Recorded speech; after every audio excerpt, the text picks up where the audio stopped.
सांसद महोदय के अगुवाई होने के बाद समस्त सभी जनों का पुष्पंच मैच छोड़ दें और वहां से दूर हो जाए। बुडाल पेंता, बुडाल पेंता, जिम्मेदारी आना, जिम्मेदारी जाना।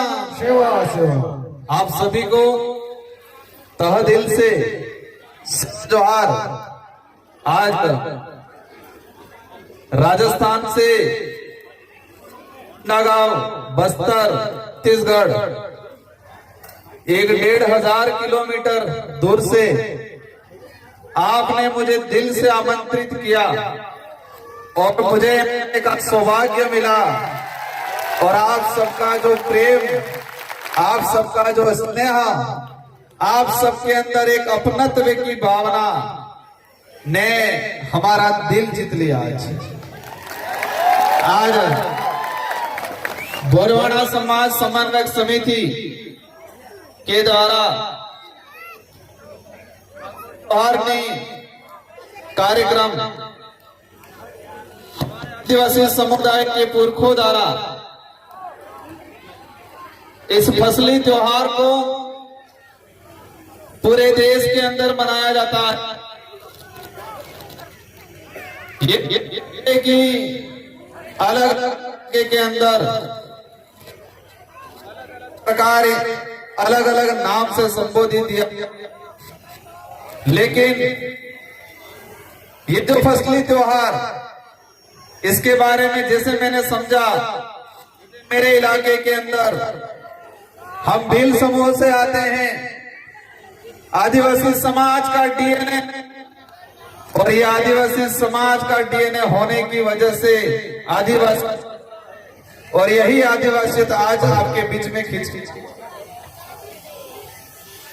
साथियों, मंच पे विराजमान हमारे समस्त आदिवासी समुदाय के समस्त सामाजिक संगठनों के पदाधिकारी और हमारे बीच में यहाँ के स्थानीय सांसद महोदय, स्थानीय विधायक महोदय भी आए थे, उनका भी मेरी ओर से तहे दिल से सेवा जोहार करना चाहूंगा। साथियों, आप सबके दिमाग में कई प्रकार के सवाल होंगे। कई दिनों से प्रचार प्रसार चल रहा था कि राजस्थान से राजकुमार और सांसद है, वो यहां पर आ रहे हैं। मुझे इस काबिल बनाने के लिए बांसवाड़ा डूंगरपुर राजस्थान की जनता ने रात दिन मेहनत करके मुझे सांसद बना के दिल्ली के अंदर भेजा, और ये उम्मीद की है कि उस क्षेत्र का तो प्रतिनिधित्व करना है, लेकिन पूरे देश के आदिवासी दलित पिछड़ों का भी प्रतिनिधित्व दिल्ली में करना है। ये जिम्मेदारी मुझे दी गई है, और इसी अपनत्व की वजह से आज आपने मुझे आमंत्रित किया। साथियों, मैं इस इलाके में पहले आया था, एक बार विधायक था तो, और मैं मेरे पूर्व विधानसभा क्षेत्र की जनता को भी धन्यवाद देना चाहता हूं, जिस जनता ने मुझे 2 बार विधायक बनाया, और वो भी राजस्थान के अंदर हाईएस्ट मतों से जिता के भेजा था। और अब कितनी बार मुझे सांसद बनने का अवसर मिला। 2 बार विधायक, 1 बार सांसद बना, जनता ने बनाया। अगर मैं आदिवासी समाज का सर्टिफिकेट नहीं लगाता तो शायद मुझे सांसद बनने का, विधायक बनने का अवसर नहीं मिलता। मेरे पास कितनी भी बड़ी ताकत होती, भले धन बल होता, बाहुबल होता, कुछ होता, मेरे पास आदिवासी समाज का सर्टिफिकेट नहीं होता तो मुझे सांसद बनने का अवसर नहीं मिलता, और मैं सांसद नहीं बनता तो शायद आप मुझे यहाँ पर बुला के आमंत्रित करके मान सम्मान नहीं देते। साथियों, आज ये कार्यक्रम है ठाकुर जोहारनी, हमारे पूर्वजों को, हमारे पितृ देवताओं को हम पूछ के नई जो फसल तैयार होती है, इसके बाद हम लोग हमारे अन्य गतिविधि और उस फसल का हमारे जीवन में खान पान में उपयोग में लेते हैं। मैं पूर्व वक्ताओं का भाषण सुन रहा था और कल से आए तब से मैं यहाँ के लोगों की मनोस्थिति, यहाँ की वर्तमान जो परिस्थितियां हैं सारे के बारे में समझ रहा था। साथियों, हमारा देश को विदेश में जब पहचाना जाता है, इस देश के प्रधानमंत्री महोदय हो या हमारे देश के राष्ट्रपति महोदय हो, कभी भी विदेश में जाते हैं तो जो मंच पे बुलाया जाता है, मंच पे बुलाने से पहले क्या कहा जाता है कि ये उस देश के प्रधानमंत्री या राष्ट्रपति महोदय है जिस देश को महान कहा जाता है। क्या संबोधन दिया जाता है कि ये इस देश के प्रधानमंत्री या उस देश के राष्ट्रपति महोदय है जिस देश को महान कहा जाता है, उस देश में अतिथि देवो भव कहा जाता है, मतलब मेहमान भगवान के बराबर होता है ये कहा जाता है। उस देश से हम ये आ रहे हैं, ये संबोधन दिया जाता है। ये संबोधन दिया जाता है कि भारत देश में विविधता होने के बावजूद, अनेक धर्म, अनेक संस्कृति, अनेक जाति होने के बावजूद भारत देश के अंदर एकता है, ये परिचय देके हमारे यहाँ के प्रधानमंत्री महोदय को विदेश में संबोधित किया जाता है। साथियों, अतिथि देवो भव हम सरकारी कार्यालयों में देखते हैं, हम सरकारी गाड़ियों के पीछे देखते हैं, सरकार के बड़े बड़े पोस्टरों में लिखा रहता है अतिथि देवो भव। मतलब हमारे गांव में, हमारे जिले में, हमारे देश में जो आया मेहमान, उसको भगवान के बराबर माना जाता है।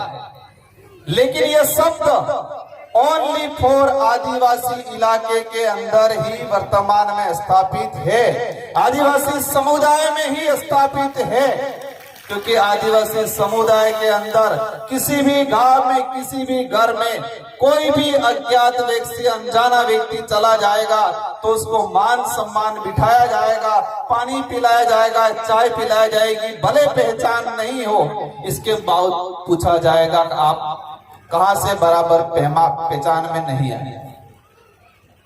यही बात शहर में जाएंगे, अनजान व्यक्ति जाएगा, दरवाजे पे रोक लिया जाएगा, कौन हो, किस लिए आए हो, ये पूछा जाएगा, इसके बाद उसको प्रवेश दिया जाएगा।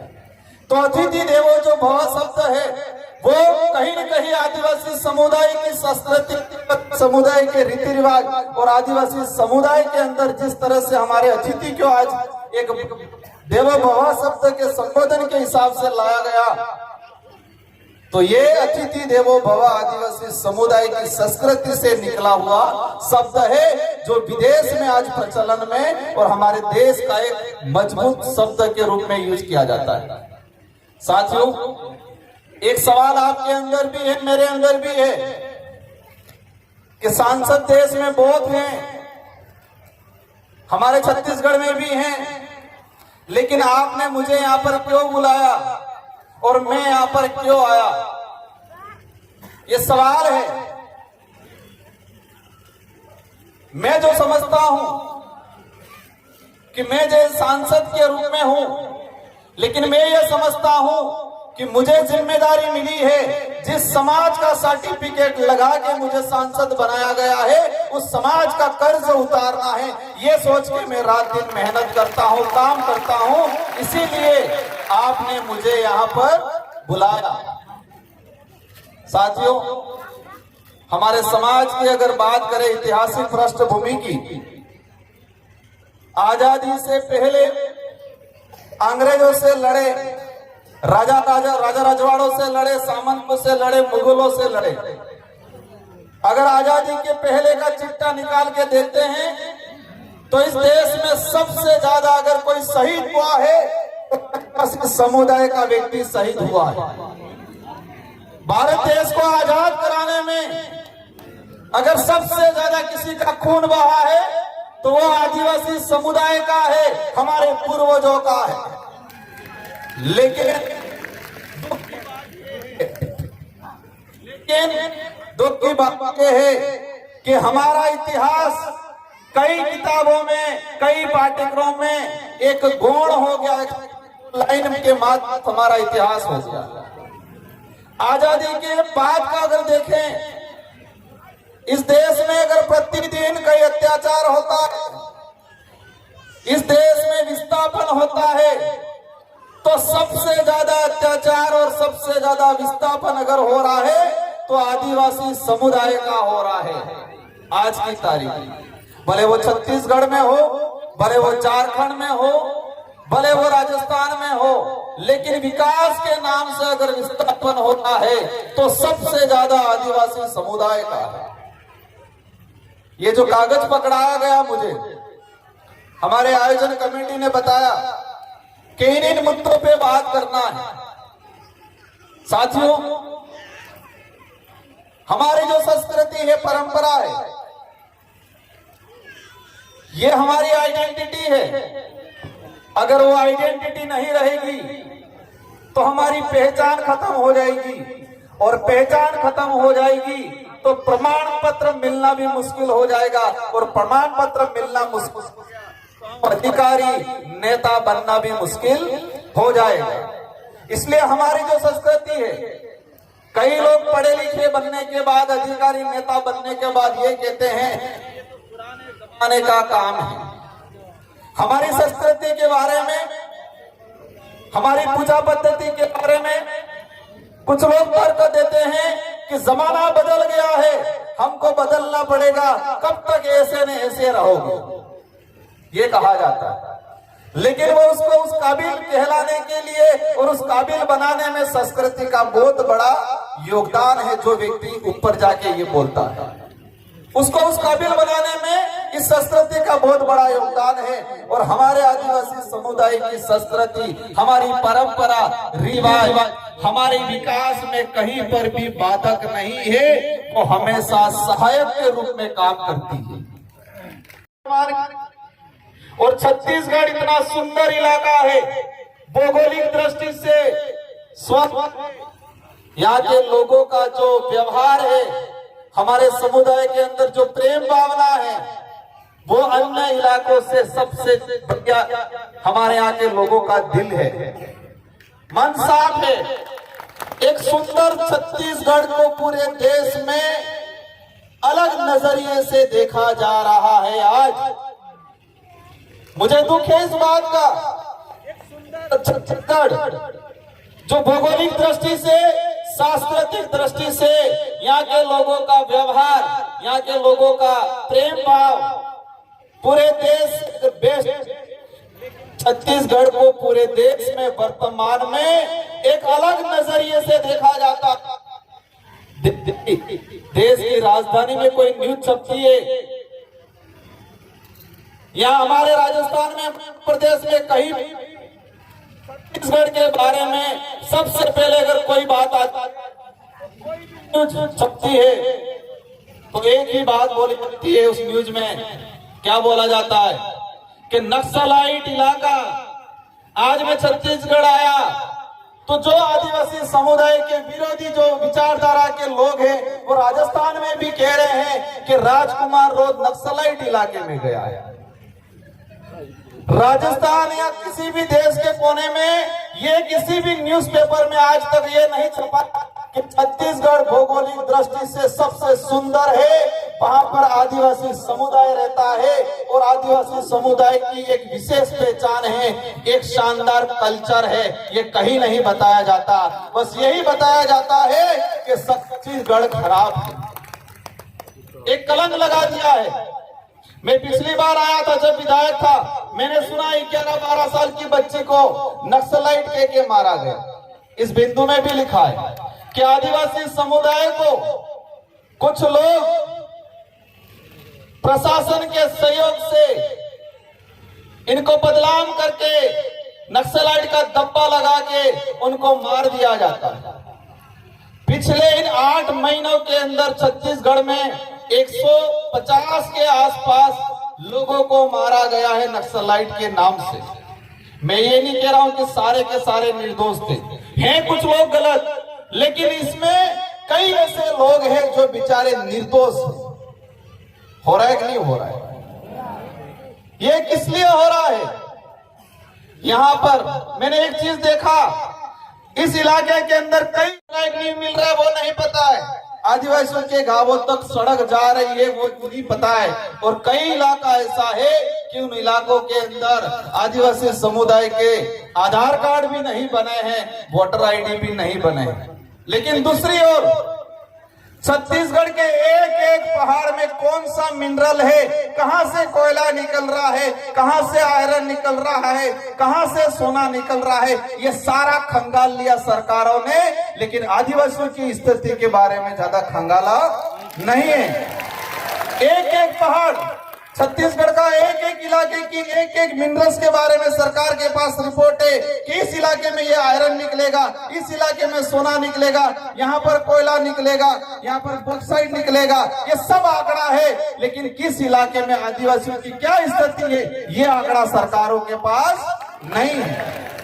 ये सामाजिक कार्यक्रम है, मैं यहाँ पर राजनीतिक बात नहीं करना चाहूंगा, लेकिन इसमें ये जो लिखा हुआ है कि आदिवासी समुदाय का विस्थापन, साथियों मैंने देखा पिछले समय में इस देश के अंदर ट्राइगर प्रोजेक्ट बनाए।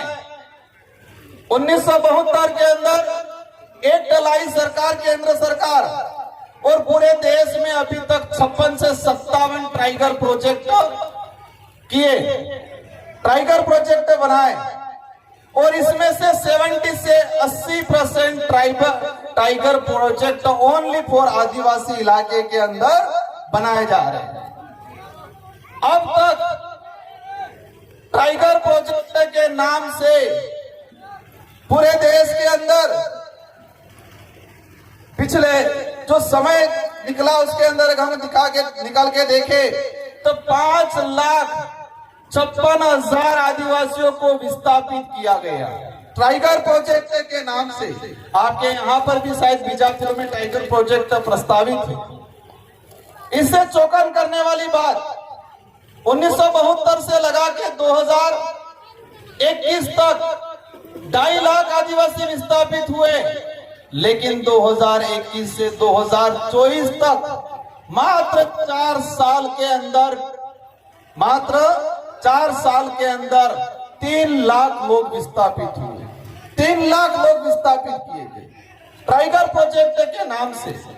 यहाँ पर माइनिंग होता है दबा के। हम देश के विकास में बाधक नहीं है, लेकिन जो विकास आदिवासियों का नाश करके किया जाता है वो विकास हमारी नजर में गलत है। हमने देखा पिछले इलाके के अंदर, फॉरेस्ट के अंदर जो आदिवासी रह रहा है वर्षों से, आजादी से पहले से, उसके लिए एनडीए की सरकार 2006 में फॉरेस्ट राइट एक्ट लाई, लेकिन छत्तीसगढ़ का ही मैंने आंकड़ा निकाला, पिछले 5 साल के अंदर 100 से 200 हेक्टेयर जमीन भी फॉरेस्ट राइट एक्ट के तहत आवंटन नहीं किया गया। लेकिन पूरे देश में वन विभाग की 18,982 हेक्टेयर जमीन प्राइवेट कंपनियों को, कितने 18,982 हेक्टेयर जमीन प्राइवेट कंपनियों को फॉरेस्ट की जमीन दी गई। लेकिन एक बेचारा गरीब आदमी जो आजादी से पहले वन विभाग में रह रहा है, वो आज भी पट्टों के लिए तरस रहा है। आपके छत्तीसगढ़ के अंदर भी पिछले 5 साल के अंदर 2280 हेक्टेयर जमीन फॉरेस्ट की प्राइवेट कंपनियों को दिया गया, लेकिन छत्तीसगढ़ का आदिवासी समुदाय को 200-300 हेक्टेयर भी आज तक कितना चाहिए, उस आदमी को रहने के लिए 1 या 2 बीघा चाहिए, लेकिन वो भी आज तक नहीं मिल पाया है। साथियों, ये लड़ाई लंबी है, ये लड़ाई राजनीति करने की भी नहीं है। ये लड़ाई जो हमारे पुरखे लड़के गए, हम बिरसा मुंडा जी को याद करते हैं, गुंडाधर बाबा को याद करते हैं, तिलका मांझी को याद करते हैं। उन लोगों ने जल जंगल जमीन की लड़ाई लड़ी। हम जल जंगल जमीन का नारा जरूर लगा लेते हैं, लेकिन जल जंगल जमीन को उजाड़ कौन रहा है उसके बारे में आज भी अनभिज्ञ। हमने देखा छत्तीसगढ़ के अंदर बड़ी बड़ी कंपनियां आई, आप सभी आंदोलन करते हो, क्योंकि आपकी जमीन हड़पी जाती है, आपको विस्थापित होना पड़ा है। एक रिसर्च कंपनी का डाटा आया कि देश के अंदर जो आदिवासी समुदाय है, इसमें से 70% आदिवासी अपने जीवन काल में एक बार विस्थापित होता है। अपने जीवन काल में 100-150 साल के अंदर आदिवासी समुदाय एक बार विस्थापित होता है। एक सर्वे रिपोर्ट आई। साथियों, हम विरोध करते हैं, आंदोलन करते हैं, लेकिन हमें यह भी ध्यान रखना है कि छत्तीसगढ़ इलाके के अंदर जो माइनिंग कंपनियां हैं, बड़ी बड़ी कंपनियां हैं, उस कंपनियों से चुनाव के दौरान इलेक्ट्रॉनिक बोर्ड के रूप में कौन पार्टियां चंदा ले रही है, उस पर भी जाना पड़ेगा। हमारा बेचारा भोला भाला आदिवासी समुदाय क्या समझेगा इलेक्ट्रॉनिक बोर्ड? चुनाव के दौरान इलेक्ट्रॉनिक बोर्ड लीगली चंदा लिया जाता है। छत्तीसगढ़ के इलाके में माइनिंग करने वाली अधिकतर कंपनियों ने चुनाव के दौरान इलेक्ट्रॉनिक बोर्ड मतलब चंदा दिया, करोड़ों रुपयों में 700-800 करोड़ के आसपास दिया गया। अब ये हमारा भोला भाला समाज कैसे समझेगा? साथियों, नारायणपुर के अंदर मैं आया, मुझे जानकारी मिली, मैंने न्यूज़पेपर में पढ़ा था। हम सेना का सम्मान करते हैं। जितना आदिवासी समुदाय इस देश की आजादी में लड़ा है, जो शहीद हुआ है, जो आज तक जो शहीद हुए हैं, उनसे कई गुना है, हम सम्मान करते हैं। लेकिन आदिवासी समुदाय के अंदर सेना के प्रति गलत भावना लाने का काम वर्तमान में किया जा रहा है। वो भावना कैसे आएगी? क्योंकि आदिवासियों की जमीन के अगर सेना के कैंप लगाएंगे, थल सेना को यहाँ पर जो कैंप रेंज लगाया जा रहा है, तो आदिवासी और सेना के बीच में टकराव वाली स्थिति पैदा होगी। पैसा एक्ट में प्रावधान है, शेड्यूल 5 में प्रावधान है कि 5वीं अनुसूची अंतर्गत आदिवासियों की जमीन न सरकार ले सकती है, न ही कोई गैर आदिवासी व्यक्ति ले सकता है। ये किसमें प्रावधान है? शेड्यूल 5 में प्रावधान है। सरकार भी किसी भी परियोजना को लगाने के लिए आदिवासियों की जमीन नहीं ले सकती है जब तक ग्राम सभा इसको सहमति नहीं देती। अब ये अधिकार कैसे मिला? 5वीं अनुसूची के अंदर ये अधिकार कैसे मिला हमको? किसी ने दान में दिया क्या? ये हमारे पुरखों ने लड़ा, अंग्रेजों से लोहा लिया, अपनी जान गंवाई। इसके बाद अंग्रेजों ने और संविधान निर्माताओं ने विचार किया कि ये समुदाय हजारों सालों से जल जंगल की जमीन की लड़ाई लड़ता आ रहा है, इसलिए उनको विशेष प्रावधान देना पड़ेगा ताकि आने वाले समय में जल जंगल जमीन नहीं उजाड़ी जाए। इसलिए 5वीं अनुसूची का प्रावधान किया गया। लेकिन आज ये नहीं हो रहा है। पैसा एक्ट की पालना नहीं हो रही है, शेड्यूल 5 के प्रावधानों की पालना नहीं हो रही है। बिना सहमति के हर जगह पे, मैं हसदेव गया था बीच में जब विधायक था, वहां पर जाके देखा फर्जी ग्राम सभा बना दिया गया। सरपंच को, ग्राम पंचायत को पता ही नहीं है, फर्जी ग्राम सभा बना दिया गया। इस तरह की जो गतिविधियां हो रही है, इस मंच पे विराजमान सामाजिक संगठन और सभी पार्टियों के पदाधिकारियों से मेरा अनुरोध है कि हम जिस समाज का सर्टिफिकेट लगा के इस लेवल तक आए हैं, उसका कर्ज अदा करने का आपको काम करना है आने वाले समय में। हम चाहते हैं हमारे देश का विकास हो, हम भी चाहते हैं हमारा देश विश्व में सबसे बड़ी ताकतवर शक्ति बने, लेकिन आदिवासियों को खत्म करके उसको ताकतवर शक्ति नहीं बना सकते हम। साथियों, लंबे समय से हमारे इस इलाके के अंदर देखा गया है फर्जी प्रमाण पत्र वाला। कुछ लोग आदिवासियों से नफरत करते हैं, लेकिन रिजर्वेशन का लाभ लेने के लिए फर्जी प्रमाण पत्र पूरे देश में बनाए जा रहे हैं। आपके बस्तर में भी बनाए जाते होंगे, छत्तीसगढ़ में भी बनाए जा रहे हैं, पूरे राज्य में बनाए जा रहे हैं। साथियों, ये प्रमाण पत्र क्यों मिला हमें?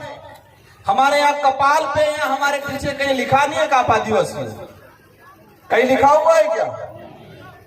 एक तो डीएनए से पता चलेगा, दूसरा संस्कृति से पता चलेगा, कल्चर से पता चलेगा, पूजा पद्धति से पता चलेगा। लेकिन धीरे धीरे देश के अंदर हम देख रहे हैं कि हमारी संस्कृति पे कलम चढ़ाने का काम हो रहा है, हमारी पूजा पद्धति पे कलम चढ़ाने का काम हो रहा है। और धीरे धीरे हम पढ़े लिखे कई लोग संस्कृति को भूलने की बात भी किया जाता है।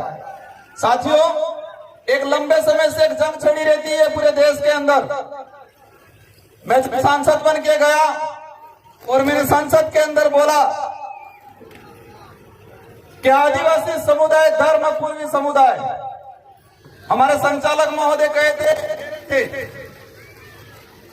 कि यहां पर हमें ये राजनीतिक मंच नहीं है, ना ही ये धार्मिक मंच है, लेकिन ये ज्ञापन दिया, उसमें मुझे लिख के दिया गया कि आदिवासी धर्म कोड लागू करने पर। इस ज्ञापन में दिया गया है कि आदिवासी धर्म कोड जारी किया जाए। जब इस बात काफी भूचाल आता है तो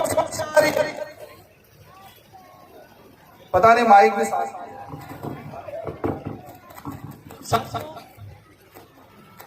मैं आज घुमा इस बस्तर इलाके के अंदर कोंडागांव में। मैंने सभी धर्मों को नजदीक से देखा है, सभी धर्म की धार्मिक परंपरा को भी देखा है। जैन धर्म की परंपरा को देखा, हिंदू धर्म की परंपरा को देखा, ईसाई धर्म की परंपरा को देखा, बौद्ध धर्म की परंपरा को देखा है। लेकिन आदिवासी समुदाय की धर्म परंपरा, भक्ति परंपरा, हमारी पूजा पद्धति किसी भी धर्म से मेल नहीं खाती। इसीलिए अपनी आइडेंटिटी को लेके पूरा देश का आदिवासियों का अलग से धर्म कोड की मांग कर रहे। क्या इस बात में आप सभी सहमत हो? पक्का? कौन सहमत, कौन नहीं है? सब सहमत है। हम ये कहते हैं कि हमारा बाप, हमारे खुद के बाप की बात करते हैं तो दूसरों को दिक्कत थोड़ी होनी चाहिए क्या? एक जंग छिड़ी पूरे देश के अंदर।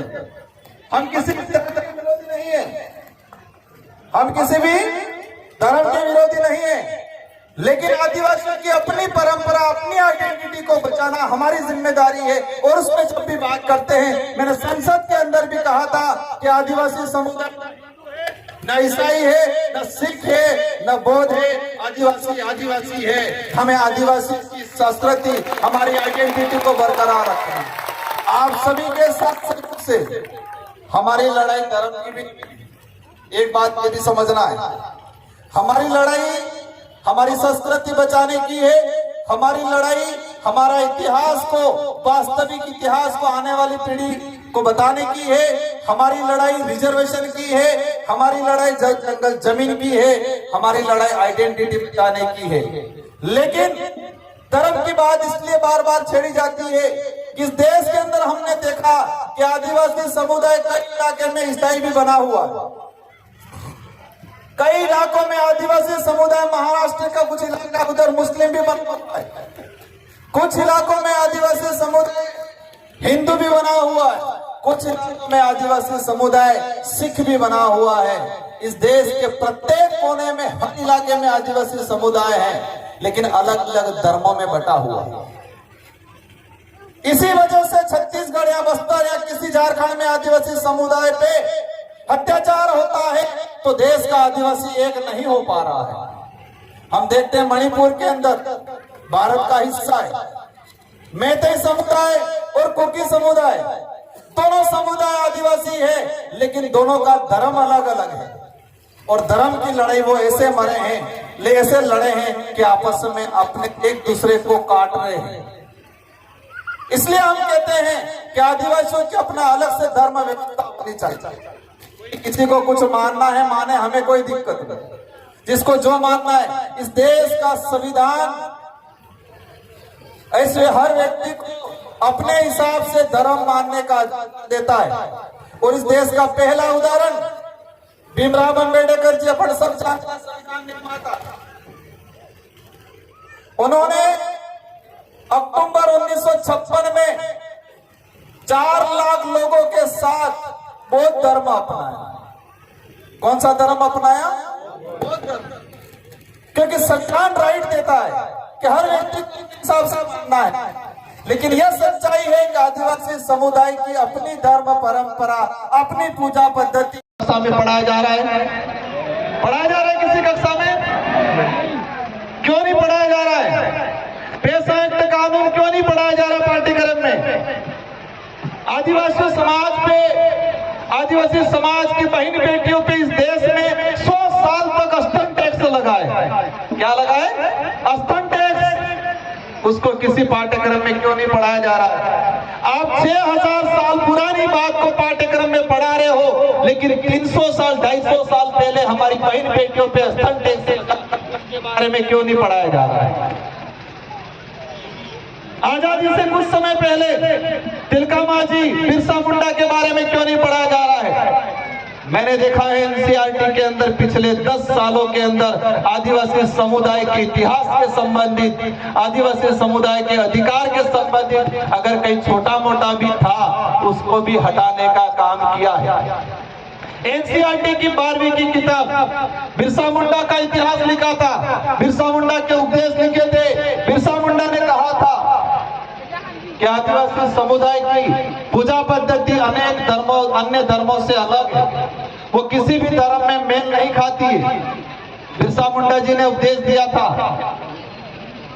एक लेखक ने लिखा था, वो कई सालों से एनसीईआरटी में पढ़ाया जाता था, लेकिन 2024 में उसको हटा दिया गया और कहा कि आदिवासी बिरसा मुंडा जी हिंदू धर्म को अपनाना यूके के चले गए। पर वो सच्चाई नहीं था। मैं किसी धर्म का विरोधी नहीं हूं, लेकिन ये बात जरूर है कि आदिवासी समुदाय सभी धर्मों से पहले है। आदिवासी समुदाय की अपनी खुद की धार्मिक व्यवस्था है, ये सच्चाई है।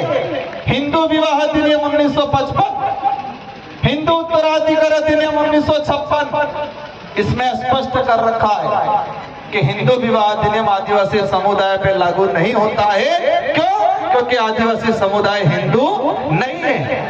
ये मैं नहीं कह रहा हूं, ये हिंदू विवाह अधिनियम कह रहा है। सुप्रीम कोर्ट के कई जजमेंट कह रहे हैं, हाई कोर्ट के कई जजमेंट कह रहे हैं, इतिहास कह रहा है, संविधान कह रहा है कि आदिवासी समुदाय आदिवासी है, वो सभी धर्म पूर्वी समुदाय है। ये सच्चाई। साथियों, आरक्षण की बात को मैंने थोड़ा अलग वे में थोड़ा लेके बताया। आरक्षण की बात करते हैं, यहाँ पर लिखा है कि आरक्षण 100% लागू किया जाए। कितना प्रतिशत? शेड्यूल एरिया के अंदर रिजर्वेशन 100% लागू किया जाए। क्या यह सच्चाई है? क्या यह संविधान में प्रावधान है? 100% रिजर्वेशन लागू होना चाहिए, ये बात आप सब कर रहे हो? मांग कर रहे हो, नहीं कर रहे हो? कर रहे हो। क्या संविधान में इसका प्रावधान है? संविधान में प्रावधान है। शेड्यूल एरिया, शेड्यूल 5, शेड्यूल 6 में जमीन का हो, शासन प्रशासन में 100% रिजर्वेशन आदिवासियों को मिलना चाहिए, ये संविधान के अंदर है और इम्प्लीमेंट भी हुआ है कुछ इलाकों के अंदर। आंध्र प्रदेश आपका दूर नहीं है, आंध्र प्रदेश राज्य में 100% रिजर्वेशन 7 साल तक मिला। शेड्यूल एरिया की कोई भी भर्ती एक्सल 1 से एक्सल 9 तक की भर्ती में 100% अगर 150 सीटें आई है थर्ड ग्रेड टीचर की, तो 150 ही 50 आदिवासियों से भरी जाएगी, ये प्रावधान है और आंध्र प्रदेश में 7 साल तक लागू रहा, आंध्र प्रदेश के लोगों को मिला। अगर संविधान में प्रावधान होता तो आंध्र प्रदेश में 7 साल तक नहीं मिलता। अब खत्म कैसे हुआ? कुछ लोग, विरोधी लोग हाई कोर्ट गए, सुप्रीम कोर्ट गए और वहां मैनेज होके वो मामला आज भी सुप्रीम कोर्ट में अटका हुआ। ये प्रावधान है, लेकिन संविधान के मंदिर की और सबसे बड़ा ग्रंथ है संविधान, उस ग्रंथ को कभी नहीं बांटा जाता है। बाकी ग्रंथ की किताबें बहुत बांटी जाती हैं। तो हमें संविधान के ग्रंथ है, उस ग्रंथ को समझना है, उस ग्रंथ को बांटना है, उसको ग्रहण करना है और उसमें हमारे क्या अधिकार है, उस अधिकार को समझना है। ये हम सबकी जिम्मेदारी है। हमने तो जिंदगी निकाल ली, आप सब भी निकाल लेंगे। आप भी संघर्ष कर रहे हो, हम भी संघर्ष कर रहे हैं, नेता बन के कर रहे हैं, पता नहीं कब क्या हो जाए। लेकिन हम आने वाली पीढ़ी को क्या देने जा रहे हैं? आपने आया, आपने पूजा पद्धति करवाई, हमारे पूर्वजों को आपने फूल माला पहनवाई मेरे से। क्यों पहनवाई? क्योंकि ये लोग हमारे लिए लड़ मर के गए, हमारे लिए जमीन निकाल के गए, हमारे अधिकार दिला के गए, इसलिए हम अगरबत्ती दिया पूजा पद्धति कर रहे हैं। कर रहे नहीं कर रहे? अगर इन्होंने हमारे लिए भलाई का काम नहीं किया होता तो आज हम उनकी पूजा पद्धति नहीं करते।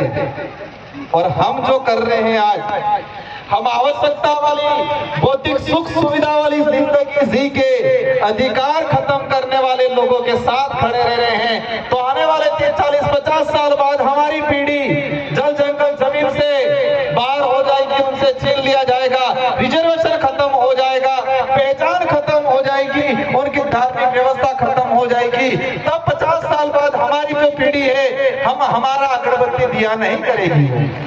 करेगी? अपनी पूजा पद्धति करेगी, पूजा पाठ करेगी? क्योंकि हम तो हमारे अधिकार जो है वो खत्म करके जा रहे हैं। हम तो हमारी संस्कृति पे अन्य संस्कृति का कलम चढ़ा के जा रहे हैं। हम तो जो रिजर्वेशन खत्म हो रहा है उसके साथ जा रहे हैं। हमारे लोग टीचर बन गए, कांस्टेबल बन गए, कुछ आरएस अधिकारी, सीआई बन गए, कुछ प्रोफेसर बन गए, हम खुश हो गए। लेकिन देश के अंदर सुप्रीम संस्था है, आईआईटीएन है, आईआईएम है, विश्वविद्यालय है, वहां पर छत्तीसगढ़ का एक भी आदिवासी प्रतिनिधित्व नहीं है आईआईटीएन में। पूरे देश के आईआईटीएन जो हैं, पूरे देश के विश्वविद्यालय हैं, यहाँ पर आदिवासियों का प्रतिनिधित्व 2.5% है आज भी। अगर 100 प्रोफेसर हैं विश्वविद्यालय में तो वहां पर 2 से 3% आदिवासियों का प्रतिनिधित्व है। और उसमें भी देखा जाए तो हमारे इलाके का आदिवासियों का प्रतिनिधित्व आज भी नहीं है। इसलिए साथियों, मेरा आज आने का उद्देश्य ये है कि हमारे अंदर जागरूकता है, हम हमारे अधिकारों को पहचाने, हमारा दुश्मन कौन है उनको पहचाने, और दुश्मन से लड़ाई हमको विचारों से लड़नी है। और हमारे विचारों में इतनी ताकत है कि आने वाले समय में अवश्य पूरे देश का आदिवासी समुदाय एक मंच पे आएगा। संविधान में प्रावधान इसलिए कर दिया है रिजर्व सीट का, ताकि उस समाज का एमएलए एमपी जाके समाज का प्रतिनिधित्व करेगा। लेकिन आज देश के अंदर जिस समाज का सर्टिफिकेट लेके जनप्रतिनिधि जाते हैं, उस समाज के प्रति उत्तरदायित्व कम रहते हैं, उस समाज के प्रति वफादार कम रहते हैं, उस समाज के प्रति जवाबदेही कम रहते हैं। वो जवाबदेही किसके रहते हैं? हाईकमान की। वो वफादार किसके रहते हैं?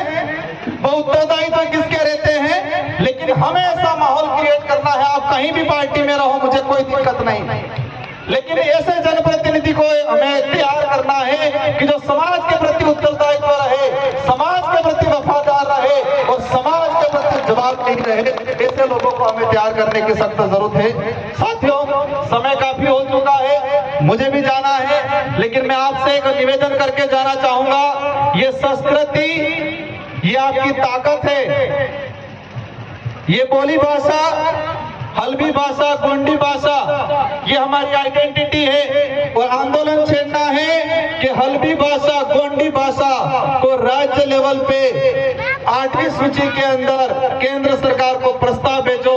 और मैं आपकी इस बात को, हल्बी भाषा, गोंडी भाषा, इन भाषाओं को 8वीं अनुसूची के अंदर जोड़ने के लिए केंद्र सरकार को पत्र भी लिखूंगा।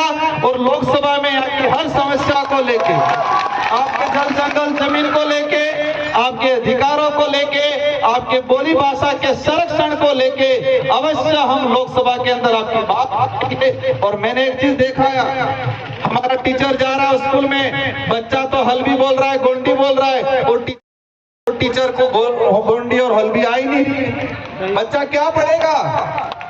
बच्चा ड्रॉप आउट हो रहा है। इसलिए सरकार से मांग करनी है, मेरी ओर से भी मदद करूंगा कि जो भी टीचर लगाया जाए, या तो अलग से एक पद क्रिएट किया जाए जो हल्बी या गोंडी भाषा को जानता हो, उस भाषा से संबंधित टीचर लगना चाहिए हमारे आदिवासी इलाके में। या जो भी आरपीएससी आपके यहाँ जो एग्जाम होते हैं उस एग्जाम में ये किया जाए कि 5% या 10% हल्बी गोंडी भाषा के नंबर होने चाहिए। जिसको गोंडी और हल्बी आती है उसी को 10% नंबर दिया जाए, ये प्रावधान होना चाहिए। तो ही हमारी भाषा बचेगी, और भाषा बचेगी तो हमारी आइडेंटिटी बचेगी। इन्हीं शब्दों के साथ आप सबको दिल से धन्यवाद, आभार। आप सभी से अंत में यही अनुरोध है कि अब हमारे बच्चों को पढ़ाना है, हमारे बच्चों को हमारे हक अधिकार पहचानने के लिए कहना है। अगर देश लेवल पे हमें समुदाय को आत्मनिर्भर बनाना है, तो इन्हीं शब्दों के साथ आप सबको धन्यवाद। मैं भले राजस्थान से सांसद हूँ, लेकिन छत्तीसगढ़ की, बस्तर की कोई भी बात आएगी, हम लोग राजस्थान के अंदर आंदोलन करेंगे और देश की संसद के अंदर भी आपकी बात को उठाएंगे। इन्हीं शब्दों के साथ आप सबको धन्यवाद, आभार। जय जोहार, जय भारत, जय संविधान।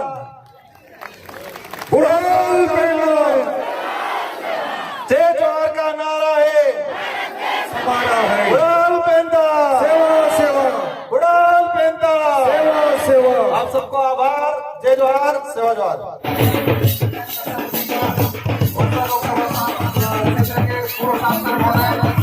करता हूँ कि आपने हमारे इस आमंत्रण को सही स्वीकार किया और अपना मत प्रदान किया है।